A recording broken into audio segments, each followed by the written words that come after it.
1923 में अंग्रेजी लेखक कैल्वर्ट मुंडे की किताब में उन अननोन लोगों का जिक्र है जिनकी यह किताब है। अशोक के द्वारा बनाई गई सीक्रेट सोसाइटी जैसे उन्होंने अपने साम्राज्य के छुपे रहस्य को बचाने के लिए बनाया था। तो चलिए शुरू करते हैं विदाउट मिसिंग टाइम, लेकिन उससे पहले चैनल को सब्सक्राइब जरूर करें क्योंकि आप बाद में भूल जाते हैं। Number 1, psychology.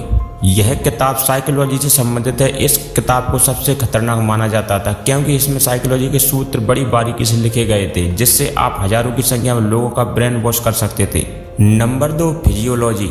यह फिजियोलॉजी से संबंधित किताब है जिसमें इंसानी शरीर की हड्डियों का शोध है। इस किताब की जानकारी अगर कोई कर लेता है तो वह दूसरे इंसान को छूने मात्रे से ही मार सकता है। इसे टच ऑफ डेथ के नाम से भी जाना जाता है। इसमें ह्यूमन बॉडी के बारे में वीक पॉइंट को बताया गया। अगर यह किताब किसी पड़ोसी मुल्क के हाथ में चली जाती है तो आप समझ सकते हैं क्या हो सकता है। आगे जानने से पहले थोड़ा सम्राट अशोक के बारे में आपको जानकर हैरानी होगी कि संसार के इतिहास में सिर्फ 3 राजाओं को महान की उपाधि दी गई है, अलेक्जेंडर, अकबर और अशोक सम्राट। सम्राट अशोक ने सारे भारतीय उपमहाद्वीप में 268 ईस्वी से 232 ईस्वी तक राज किया, लेकिन उन्हें सबसे ज्यादा याद किया जाता है कलिंग के युद्ध के लिए क्योंकि इस युद्ध ने अशोक की सारी रूपरेखा बदल दी थी। सम्राट अशोक ने साम्राज्य का विस्तार इतने कम समय में कर लिया था, उससे पूरी दुनिया को कहीं ना कहीं समझ आ गया था कि सम्राट के पास एक ऐसा ज्ञान है जो दुनिया से छुपाना चाहते हैं। Number 3, microbiology.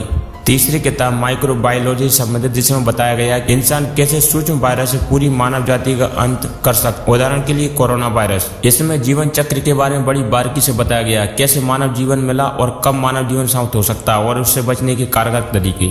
Number 4, metal transfer. यह किताब मेटल ट्रांसफर से संबंधित है जिसमें किसी भी चीज को सोने में कैसे परिवर्तित किया जा सकता है बारीकी से बताया गया जिससे कोई भी इंसान करोड़पति बन सकता है और दुनिया पर राज कर सकता है। आगे की कहानी जानने से पहले जाने सम्राट के अननोन लोग कौन है। सम्राट अशोक को यह एहसास हो चुका था कि इन किताबों का कोई दुरुपयोग करके दुनिया में तबाही ला सकता है क्योंकि उन किताबों में रहस्यमय ज्ञान था जो किसी को भी ताकतवर बना सकता था। यह 9 लोग जो अपने सब्जेक्ट में माहिर थे उन्हें एक किताब दी गई ताकि वह अलग अलग जाकर अपने विषयों पर शोध कर सके ताकि वह ज्ञान सुरक्षित हो सके। यही वह 9 लोग अननोन लोग के नाम से जाने जाते हैं। Number 5, human communication. यह किताब ह्यूमन कम्युनिकेशन से संबंधित थी जिसमें मानव की बोलचाल की भाषा के माध्यम से किसी भी चीज को आसानी से समझाया जा सकता था। यहाँ तक कि इस किताब में एलियन कम्युनिकेशन के बारे में सर्च मौजूद है। Number 6, gravity. यह किताब ग्रेविटी से संबंधित है जिसमें मॉडल एयरक्राफ्ट और शास्त्रों से संबंधित विस्तृत जानकारी है जिसकी माध्यम से मानव जाति मॉडर्न और पुरानी युग से संबंधित जानकारी लेकर दुनिया पर अपना राज कर सकता था। Number 4, solar system. यह किताब सोलर सिस्टम से संबंधित जिसमें पूरे सोलर सिस्टम के बारे में बताया गया और इस किताब की जानकारी अगर कोई प्राप्त कर लेता है तो वह आधुनिक युग में सबसे आगे जाएगा और भी बहुत कुछ है इस किताब में। नंबर 8, लाइट और स्पीड लाइट। यह किताब लाइट और स्पीड लाइट से संबंधित है। इसमें लाइट को आप वेपन